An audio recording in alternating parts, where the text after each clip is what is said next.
All right. So you definitely want to go ahead and take care of the weapon situation and actually pay attention to it. Pay attention to what items you give to the shrine. You can go in and press the triangle button and select each one down the list, and then you can sell them all at the same time too. So they paid attention in that convenience. When I started out, I was like, oh my fucking God. I have like, you can hold up to 200 pieces of weapons and armor, and I'm like, oh my God, this is too much shit. And then I was like, oh, select and deselect at the bottom of the screen, triangle. So I just use it that, and every so often I'll be like running around picking up all kinds of shit, and every so often I'll go back to my shrine and I'll just be like select, sell it all, and it will give me tons of fucking money or emerita. Also on top of that, this is where I know that this developer does not want to punish you unfairly, but they will be demanding in combat. They give you items. They literally gift you items for giving constant offerings to the shrine. I don't know if it's about the amount of Amarita you give to it, or I mean, well, I don't know if it's about the amount of the items in Amarita, or if it's about the quantity of the items that you give them. That where they'll start giving you things back, but they'll start giving you things that like the elixirs. Elixirs are your healing potions. They're your Estus in this game. Um, so they'll give you elixirs. They'll give you small spirit stones, which actually award you more emerita. They'll give you arrows. It's pretty crazy shit. You know what I'm saying? It's awesome, and they do it constantly. So if you were having trouble in the game because you're under leveled, you can grind and pick up all kinds of shit, and you'll go up doubly fast. You know what I'm saying? If you know what you're doing. So you won't have to sit there and be grinding forever. Like I've never had to sit there and be grinding in this game. Whenever I've been playing this game, I've always been moving forward, right? I've been dying a lot, sure, but I've always been learning. I've never, like in Dark Souls, I'll get to a point where I'm just not doing any damage to anybody.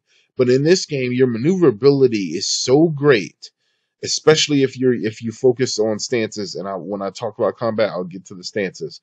But if you focus on paying attention to your stances and paying attention to your stamina, which is called ki or kai in this game, um, you won't. You can best enemies that are much higher level than you. I'm talking like 2-hit killing you.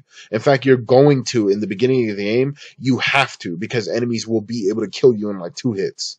You have a tiny bit of health, and the beginning of this game is putting pressure on you to learn. And that was one thing when I came in. I swear to you, I actually got the feeling, man, I'm dying too much. Like this is kind of turning me off that I'm dying so much. Oh, I gotta go pick up my fiance. Just a sec.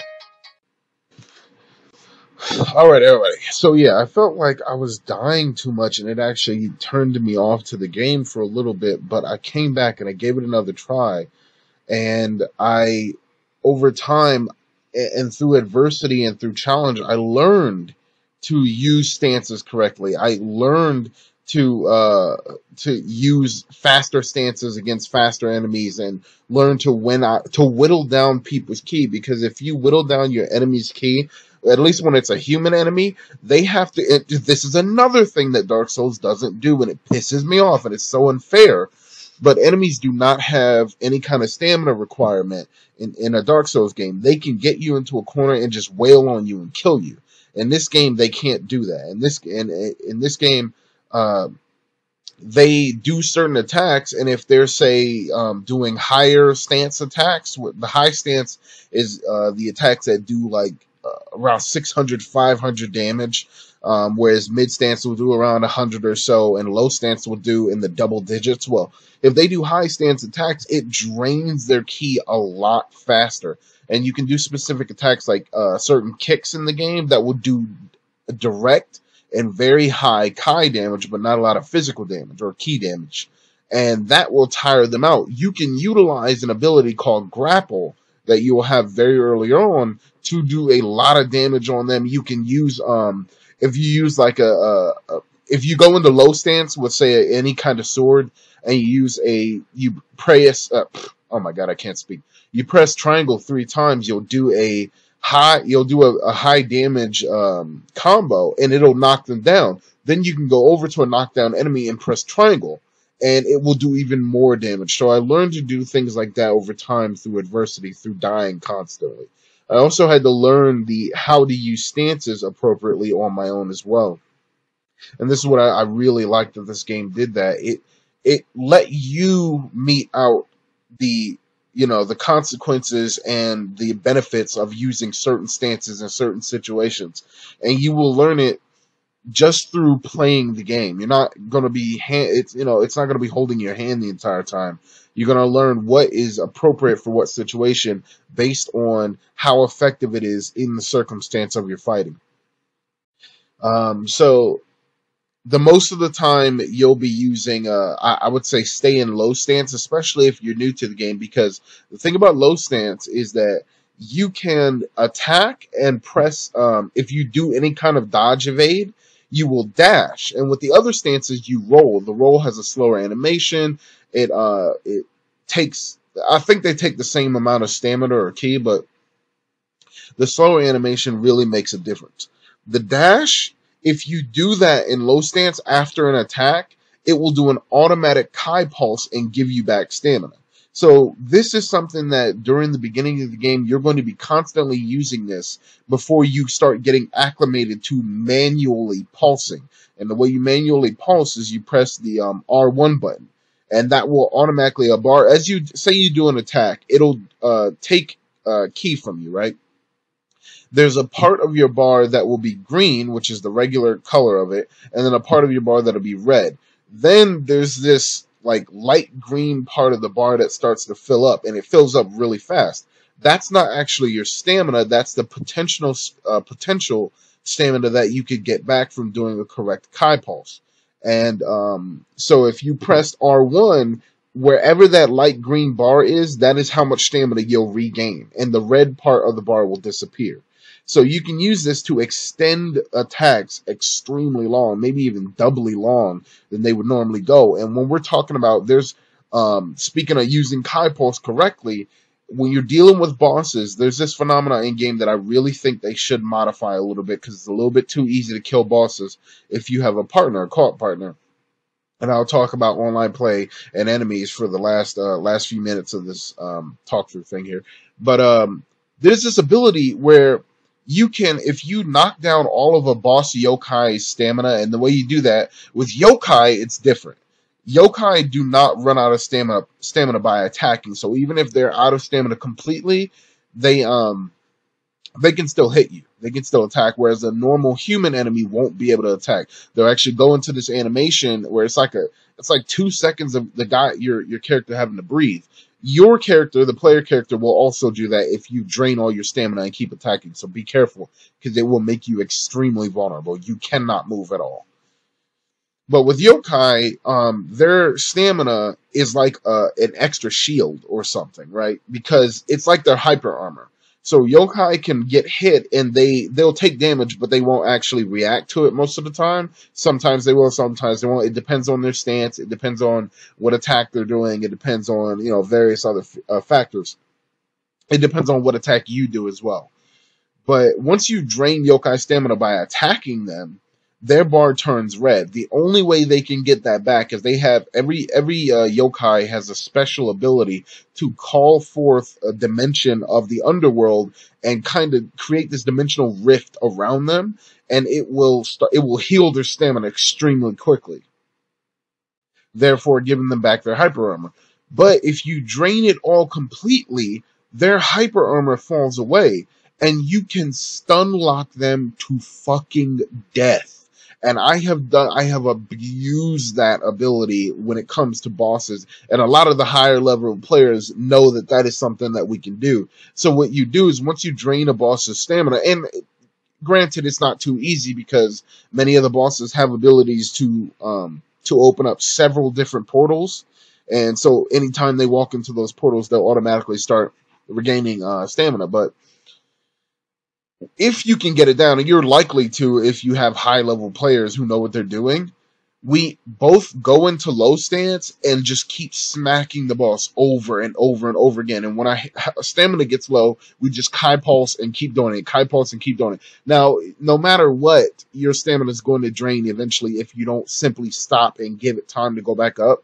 But the boss gets stun locked so easily that it doesn't have any time to do anything to protect itself. So I have literally, the first time I beat a boss, I had someone show me that's what they were doing, and I was like, oh my god, his stamina's down. That's why he's reacting like that. And so I went in the low stance, and for like I shit you not, for like a whole 60 seconds, we just kept smacking him over and over again. So it was way too easy to win. They really need some kind of ability where they can jump out of the way or do an attack where they push us away quickly and it only does a little bit of damage, like what Bloodborne did with a few enemies in that game. They would do a quick jab that would knock you back and do a little bit of health damage, and it would be a signal to you to get out of the way because they were going to do a really big attack after that. That's fair, and it gives a good challenge, you know what I'm saying? So I would say that that's the major issues that I've found so far, is that it's way too easy to kill bosses that way. But so I explained the yokai, I explained bosses. That's pretty much all there is to combat, but the combat is so visceral and exciting and fun and interesting, and the mechanics are so well done. It's definitely something to fall in love with this game for. I'm afraid that they're going to get to a point where they're like it's good enough. We don't have to be creative in our enemy designs, and that could really make this repetitive. So I hope that in the actual game, the enemy designs get more creative and bring more out of the challenge of the game and force the players to have to switch to different styles and different things like that. Like, I would love a samurai enemy that switches different styles, and there is samurai enemies in this game that switch different styles, but the reason it switches styles is because if you choose the same style as that enemy, it will be able to block or deflect whatever attack you do. Excuse me. Something like that would give players an extra challenge, even though they had learned the mechanics. It's kind of turning ideas on their head and forcing them to think outside of the box to win a fight. Last but not least, online play, and this is one of the things that I love the most out of this game. Online play, there's an item needed for it. It's called an ochoko, and it's like a little wine cup, a little ceremonial wine cup. And the way you get these ochoko, you can get them in the world by just opening boxes or whatever and finding some. But the best way and the easiest way to do it, in the way that everybody has been spamming to do it, is I don't know if I explained it, but there are revenants that wherever a player has died, they leave a revenant, their soul that has turned evil and dark. You can go summon this revenant. It will have that player's, I think it has parts of that player's armor and weapons. Some of them have axes, some of them have swords, some of them have spears. You can summon that revenant, defeat the revenant in combat, and you will gain one of those ochoko cups. You can do this over and over and over again as long as there are people dying and playing the online portion of the game. And you will always have the ability to summon people, or summon one person, a visitor as the game calls them. And your visitor is a co-op partner. Okay, as far as I know, you guys can't hurt each other, and there are no invasions in this game. And invasions are one of the worst parts of the Souls games. I hate them so much. I have never liked them. They should have always been an optional thing where you opt into it by, I don't know, holding a particular item, and it gives you the ability to, get special abilities or special armor or special weapons that are exclusive to that circumstance, but it should always be optional. But in this game, it's about cooperation. It's not about some asshole coming in fucking up all your progress. There's a little bit of a caveat to it, because the first time I got a really good person who knew what they were doing, we just flew through the level and they were slaying everything. They were literally taking things down in 2 slashes, where it would take me like a whole, 5 minutes to battle an enemy. And that's where I have a problem with how RPGs deal with leveling. because leveling is important to your damage output in this game. I mean, I used to do no damage, and now I can go back and help other people. And where it takes them, like it did with me, where it takes them 5 minutes to kill something, I can kill it in 2 slashes. And that's kind of annoying, because when I got there, I mean, there's pros and cons to it, because when I got to that part and that player came to help me, I got all through the level, where before I was struggling and I couldn't get through, and I could totally see this from the other side, where people want this help and need this help, and that this player is coming in, they're basically a fucking hero. But it did take away the exploration that I wanted out of that area in the game. Eventually, I came back and I did more exploration on my own, because I was strong enough to deal with the enemies, and I knew enough about the fighting, and I was able to do it on my own and get that sense of exploration back. So I guess it's just more of a personal thing. It depends on how you like it and what you'd like to do. You don't have to summon people to help you out, but you can if you want. The only thing I would do when it comes to online play is I would give people the option to play against each other. I would say with a certain player, well, I would say if a player goes in and say gets a certain item, that if someone summons your Revenant, it will summon you, and you'll be able to fight them. You know what I'm saying? If you agree to it, it should always be optional. It should always be something you choose to do.